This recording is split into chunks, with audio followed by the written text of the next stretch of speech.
नमस्कार दोस्तों, लालटेन स्टडी में आपका स्वागत है। जैसा कि हम अभी वर्तमान में जो एमपी में जितने भी एमपीपीएससी या अदर एग्ज़ाम्स होते हैं उनमें जो मोस्ट प्रोबेबल टॉपिक होते हैं, मैं उस सब्जेक्ट के या उस टॉपिक के लिए हमको छोटे छोटे वीडियोस बनाएंगे और उसमें उतना ही बताएंगे जितना कि प्रश्न पूछने के जाने की संभावना है। ये जो मेरा एनालिसिस है ये 10 से 15-20 साल का मैंने पेपर 10 साल के तो अभी हम दोबारा लगाए हैं। बाकी जब मैं पढ़ता था तब मैंने और भी करीब करीब 92 से एग्ज़ाम जो प्री के पीवाईक्यू होते हैं वो लगाए हैं। बाकी इस साल जितने भी एमपीपीएससी ने एग्ज़ाम्स लिए हैं, जैसे कि खाद्य सुरक्षा अधिकारी हो गया, असिस्टेंट प्रोफेसर हो गया, सेट का हो गया, खनिज अधिकारी का हो गया, खनिज उपनिरीक्षक का हो गया, ऐसे बहुत सारे एग्जाम्स होते हैं। आईटीआई प्रिंसिपल का हो गया, उनमें 50 क्वेश्चन, एक पार्ट जो जीएस का आता है उस पे भी मैंने बहुत सारा अध्ययन किया है। 10 से 15 पेपर वो लिए हैं। तो उन सभी में कितनी बार नोबेल पुरस्कार से संबंधित प्रश्न आते हैं या अन्य टॉपिक से भी आते हैं, तो वो भी धीरे धीरे करके एक एक वीडियो उससे भी लेंगे।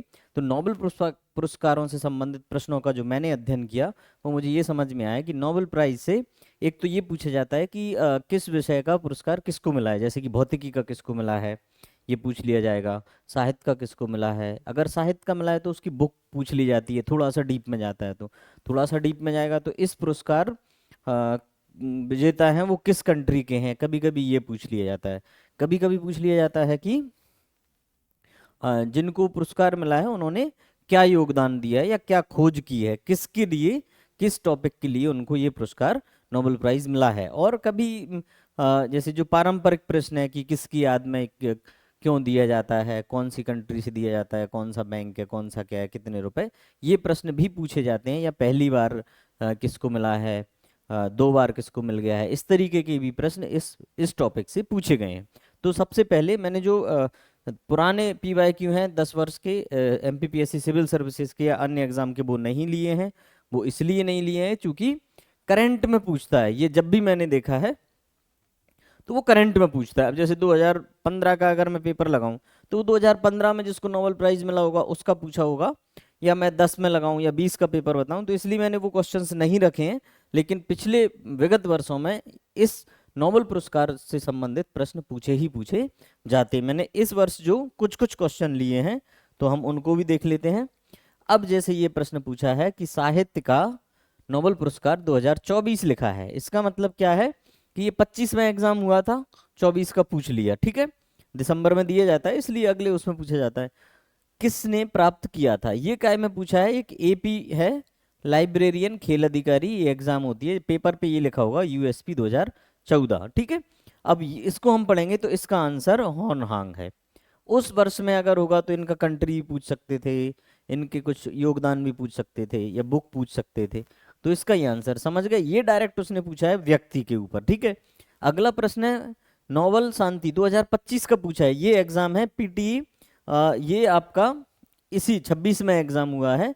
ये प्राचार्य आईटीआई उपसंचालक या सहायक संचालक आईटीआई का है, उनके हैं। तो शांति का किसको मिला है, तो ये मारिया कोरिना मचादो। इसके बारे में डिटेल में बताऊंगा, बहुत इंपॉर्टेंट है, बहुत फेमस भी रहे। डोनाल्ड ट्रंप मांग रहा था शांति का नोबेल पुरस्कार मुझे मिले, दे इनको दे दिया, बाद में इनको दिया और ये उन्हीं को दे आई, ठीक है। तो इसलिए ये इंपॉर्टेंट है। और वेनेजुएला की हैं तो विपक्ष की नेता हैं, वो अपन बाद में डिस्कस कर लेंगे।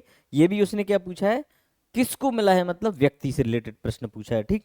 अगला हम आते हैं, ये डेंटल सर्जन 2024 पेपर का नाम है। ये 25 में हुआ है, शरीर विज्ञान या औषधि में। इसका मतलब है कि चिकित्सा या मेडिसिन में 2024 का नोबेल पुरस्कार किसको मिला है, ठीक है। ये भी 24 का पूछ रहा है और व्यक्ति पूछ रहा है किसको मिला है और किस क्षेत्र में मिला है, मतलब वो क्या योगदान है या क्या खोज है इन्होंने, जिनको मिला होगा उन्होंने किस क्षेत्र में काम किया है। तो वो किस क्षेत्र में किया है कि जीन थेरेपी एवं माइक्रो आरएनए की खोज की, इसके लिए इनको दिया गया। तो ये एक अलग सा समझ में आया ना कि ये भी पूछा जा सकता है, संभावना रहेगी कि कोई पुरस्कार मिला है तो किस क्षेत्र में मिला है, तो इस क्षेत्र में मिला है, ठीक है।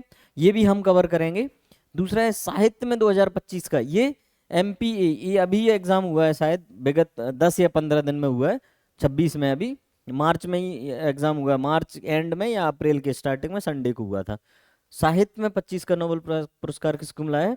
तो ये इनको मिला है, लासजेलो क्रासजना होरकाई, ये हंगरी के हैं, ठीक, हंगरी के। तो इनको मैंने लिख भी रखा है कि बुक्स इनकी पूछी जा सकती हैं, ठीक है। तो ये है। अब ये एनी एर्नो है, ठीक है, ये इनको 2022 में मिला था काय का साहित्य का। ये हांगकांग है, इनको 2024 में, ये इधर नेक्स्ट में पूछा गया है, इनको 2024 में ये पूछा गया है, ठीक है। तो और ये हैं, ये लुइस ग्लूक, ये बहुत फेमस रही है 2020 में, जब मैं पेपर दे रहा था 2020 में तो इसको बहुत ज़्यादा हम लोगों ने पढ़ा था, ठीक है। तो अब आपको समझ में आ गया होगा कि किस तरीके से प्रश्न हमसे पूछे जाते हैं, ठीक है। अब हम कुछ कुछ नोबेल प्राइज पुरस्कार से संबंधित इतिहास एवं महत्वपूर्ण तथ्य क्या हैं वो पढ़ते हैं। वैसे ये बहुत कॉमन चीज है पर फिर भी पढ़ लेते हैं। स्वीडिश वैज्ञानिक थे, कौन थे? Alfred Nobel. डायनामाइट की इन्होंने खोज की थी, बहुत बड़ी खोज थी, हम कई बार पढ़ चुके हैं, 6th से लेकर 10th में 11th में सब हम इनको पढ़ते ही आए, स्कूल से लेके जिनका साइंस बैकग्राउंड होता है वो अंत तक इसको पढ़ते हैं, ठीक है। प्रथम वितरण किसको मिला है भाई? प्रथम वितरण हुआ है 1901 में शुरू किया गया है।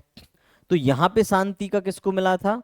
एक जो आपके रेड क्रॉस है, ये रेड क्रॉस एक संस्था है, इसके संस्थापक को मिला था, हेनरी कुछ नाम है, आप देख लेना, ठीक है। ये प्रश्न पूछे जाने की भी संभावना होती है।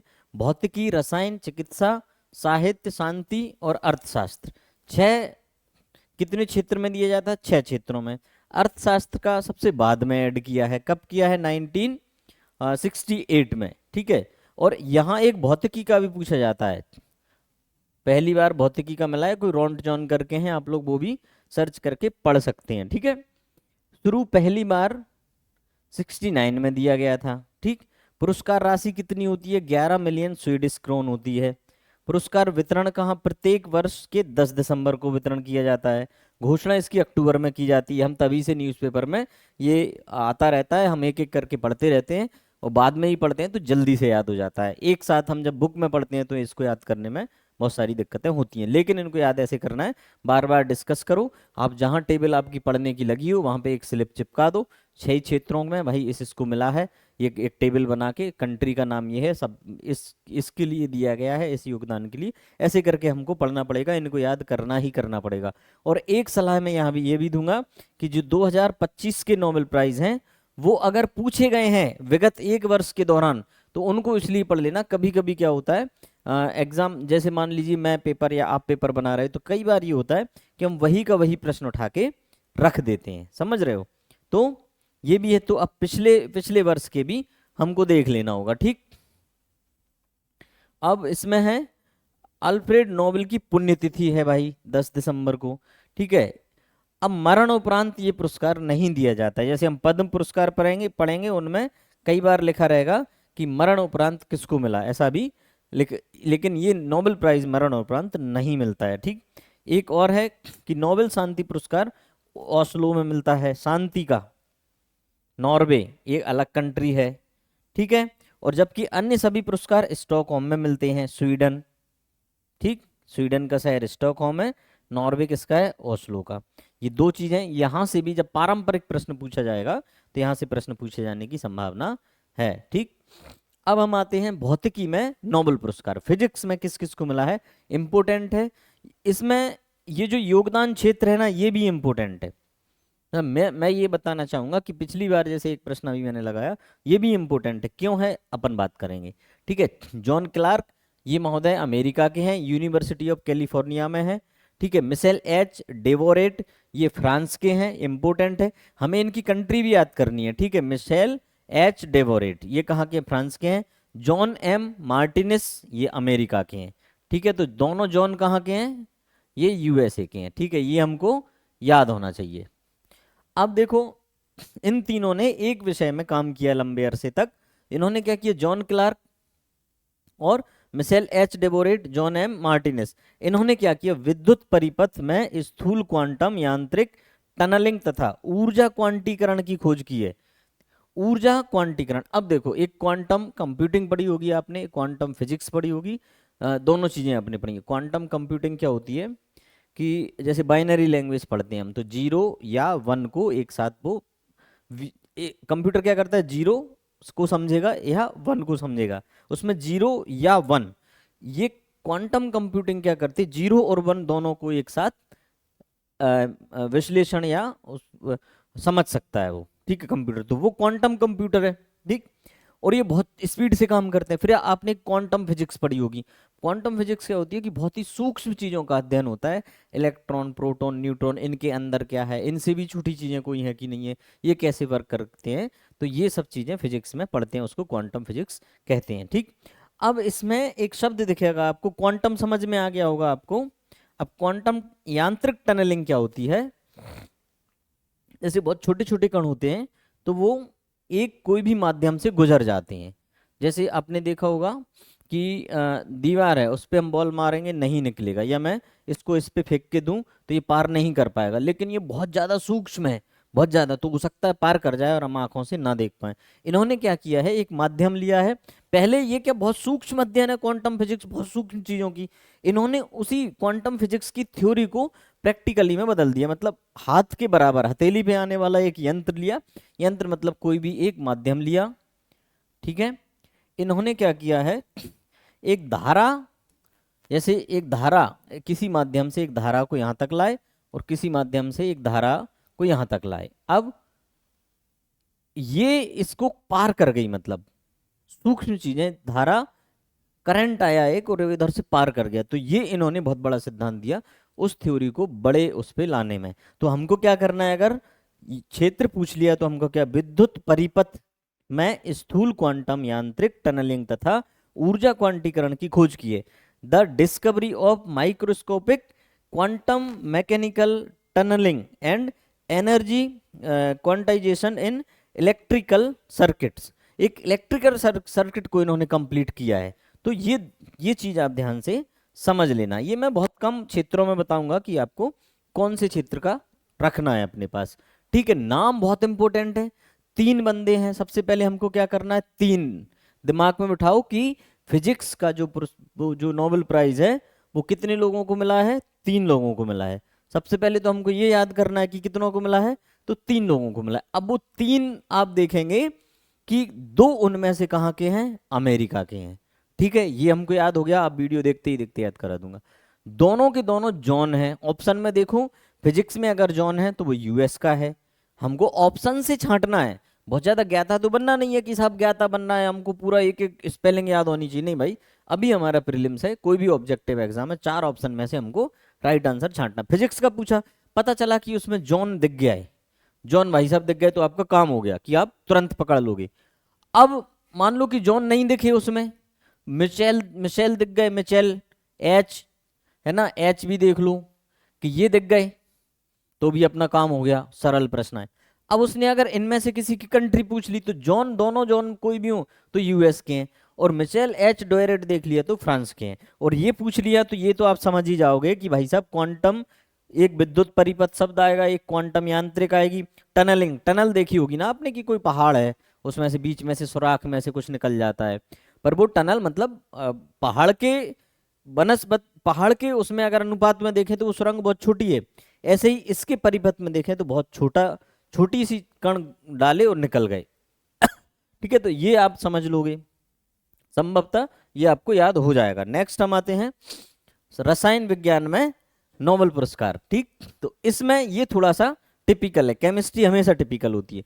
तो एक सुसुमु कितागावा हैं, ये महोदय कहाँ के हैं, जापान के हैं, ठीक है। तो नाम अगर आपको आता है कितागावा तो समझ में भी आता है कि गेट लगा दें कि वो जापान के ही हैं, ठीक है। ये क्वेटो, ये तो क्वेटो शहर आपने पढ़ा होगा, बहुत इंपोर्टेंट है, ठीक है। तो ये आप देखेंगे। दूसरा ये रिचर्ड रॉबसन, ये ऑस्ट्रेलिया के हैं साहब, ठीक है। और एक और है उमर एम यागी, ये जॉर्डन के हैं, और अमेरिका की इन्होंने नागरिकता अभी ले रखी है, ये भी इंपोर्टेंट है।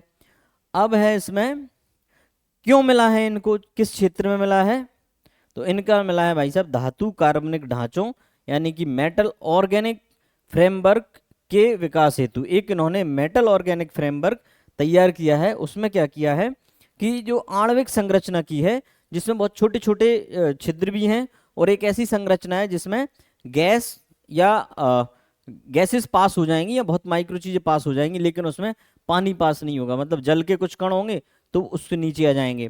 दूसरा, उसमें जो कार्बन पार्टिकल होंगे वो उसमें टकरा के एक कलेक्ट हो जाएंगे, या कुछ और जहरीली गैसें हैं जो जिनकी सांद्रता ज्यादा होती है तो वो टकरा के रुक जाएंगे। अब इसमें क्या होगा कि एक तो रेगिस्तान में हम पानी बचा सकते हैं कि वो लगा दिया बहुत बड़े बड़े संरचना करके, हवा जाएगी, पानी इकट्ठा हो सकता है, ठीक है।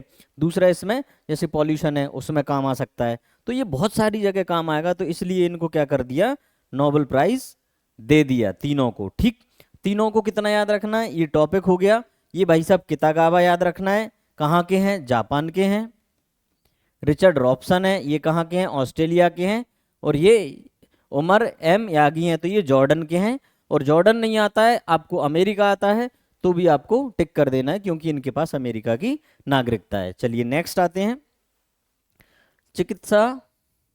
ये रसायन का, अब चिकित्सा का है। चिकित्सा में देखेंगे तो क्या होगा, चिकित्सा में भी 3 लोगों को दिया है, एक याद नहीं होता है, और ये 3 3 लोगों को पुरस्कार दे देते हैं। जब हम तैयारी करते थे तो हमारे मन में यही चलता था कि यार एक एक एक व्यक्ति को एक दे दो, मुश्किल से याद होता है, और 3 3 दे देते हैं। अभी तक वो चला आ रहा है, हम इसमें कुछ नहीं कर सकते, हमको तीनों याद करना पड़ेगा, ठीक है। अब हम देखते हैं तो चिकित्सा में मतलब मेडिसिन में क्या है कि मेडिसिन का क्या पूछा था, क्षेत्र पूछा था कि किस क्षेत्र में दिया है, ठीक। तो विजेता कौन है, मैरी ई ब्रुंको। ये कहाँ की है मैडम, अमेरिका की है।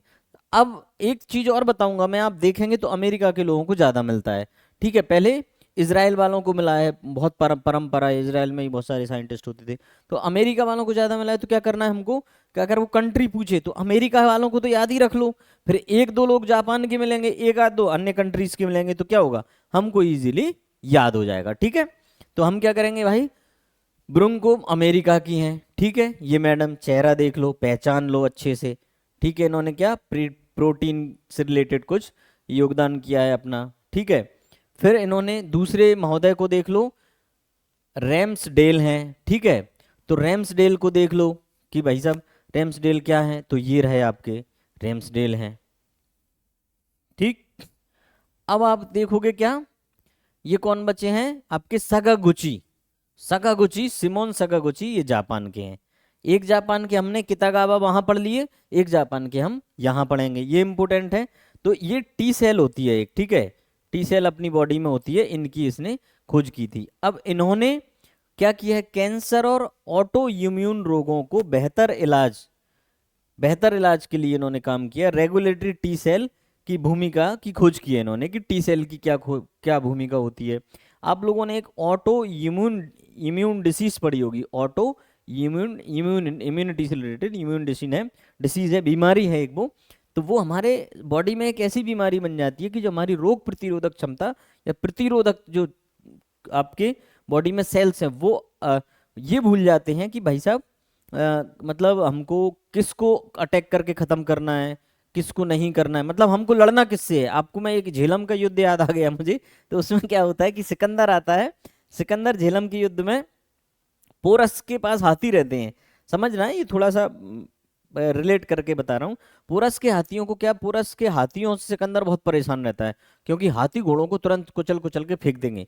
तो वो सेल टी सेल का काम कर रहे थे, उसके पोरस के जो हाथी हैं वो टी सेल का काम कर रहे थे कि जो बाहरी दुश्मन है उसको मारना है। ये टी सेल क्या करती है, बाहरी जो हमारे बैक्टीरिया वायरस होते हैं उनको, उनसे लड़ते हैं, ठीक है। अब उसमें क्या होगा कि ये अगर वो हाथी को क्या हुआ, अब वो ऐसे तीर मारे कि पलट के खुद की सेना को मारने लगे, तो वो पहचान नहीं पा रहे थे। ये टी सेल क्या करती है, वो भूल जाती है कि हमको मारना किसको है, तो ये रोग प्रतिरोधक क्षमता उल्टी हो जाती है और हमारी बॉडी से जो काम की सेल टिश्यू होते हैं उनको भी खत्म करने लगता है। तो ये बहुत इंपॉर्टेंट खोज है। टी सेल जो HIV आपने सुना होगा, एड्स HIV, वो टी सेल पे ही वो करती है, टी सेल पे टी सेल खत्म कर देती है, तो हमारी रोग प्रतिरोधक क्षमता खत्म हो जाती है, इसलिए उसका कोई इलाज नहीं है। ये WBC में पाई जाती है टी सेल। ये इंपोर्टेंट था, तीनों के नाम देश आप कर लेना, ठीक।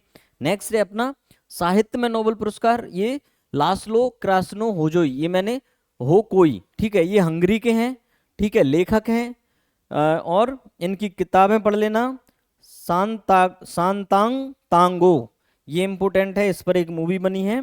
और प्रतिरोध की उदासी, ये 2 इनकी रचना है, इंपोर्टेंट है, पढ़ लेना। अभी अपन ने देखा था पिछले एक एग्जाम में पूछा गया है। नेक्स्ट आते हैं हम नोबेल शांति पुरस्कार, बहुत इंपोर्टेंट है, आपको मैंने बताया था कि बहुत ही ज्यादा इंपोर्टेंट है। इंपोर्टेंट कैसे है? मारिया कोरिना मचादो वेनेजुएला की हैं, ठीक है, इनकी वेनेजुएला की प्रमुख विपक्षी नेता हैं, ठीक। ये मैंने आपको उसमें बताया था, क्वेश्चन आया था जब, वेनेजुएला के लोगों को लोकतांत्रिक अधिकारों की रक्षा हेतु अथक प्रयास किए इन्होंने।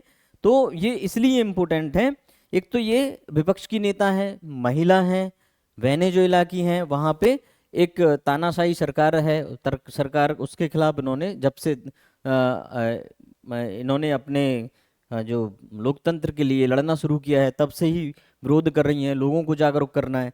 फिर उन्होंने क्या किया है, एक एटेनिया फाउंडेशन खुला है, एटेनिया फाउंडेशन। ये हो सकता है ना पूछा जाए, पर अगर डीप में गया तो पूछ सकता है वो। एटेनिया फाउंडेशन क्या है? ये बच्चों, जो सड़क पे बच्चे रहते हैं उनके लिए एक फाउंडेशन खोला।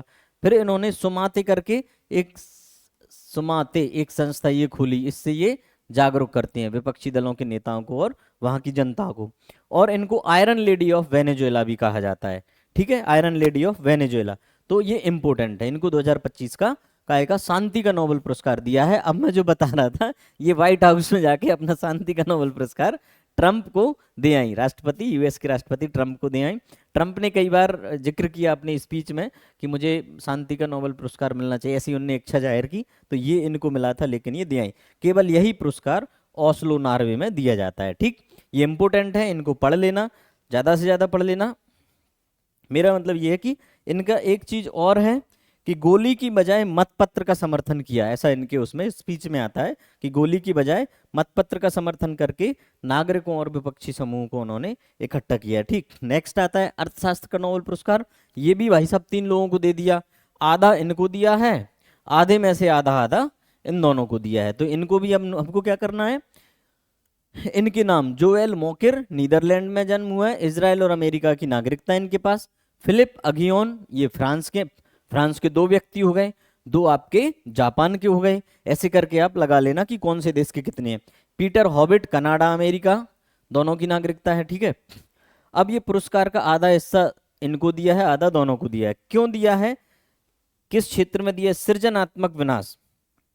इसका एक ये है, सृजनात्मक विनाश मतलब कि इन्होंने ये बताया है कि जो सतत विकास है वो कितना इंपॉर्टेंट है। और दूसरा ये भी इसमें है, इन्होंने ये भी अध्ययन किया है कि सृजन करने के लिए कभी कभी विनाशात्मक चीजें भी होती हैं, तो जब विनाशात्मक चीजों के बाद सृजन भी होता है, ऐसा करके इनकी थ्योरी है। इसमें हम बहुत ज्यादा डिटेल पढ़ने की आपको भी आवश्यकता नहीं है, मुझे भी नहीं है। हमको नाम पढ़ना है, सब्जेक्ट देखना है, कौन से देश के हैं ये देखना है, ठीक है। ये अर्थशास्त्र के हो गए। अब भारत में किन किन को नोबेल प्राइज मिला है ये भी आप रिसर्च कर लेना, और भारत में किन किन को मिला है, किस लिए मिला है, ये भी आपको पढ़ना चाहिए। और मैं जितना क्वेश्चन पूछे जाते हैं उतने मैं आपको बता देता हूँ। रविन्द्रनाथ टैगोर को 1913 में मिला है, साहित्य के क्षेत्र में गीतांजलि इनकी रचना थी। सीवी रमन को मिला है 1930 में, भौतिकी के लिए, रमन प्रभाव के लिए।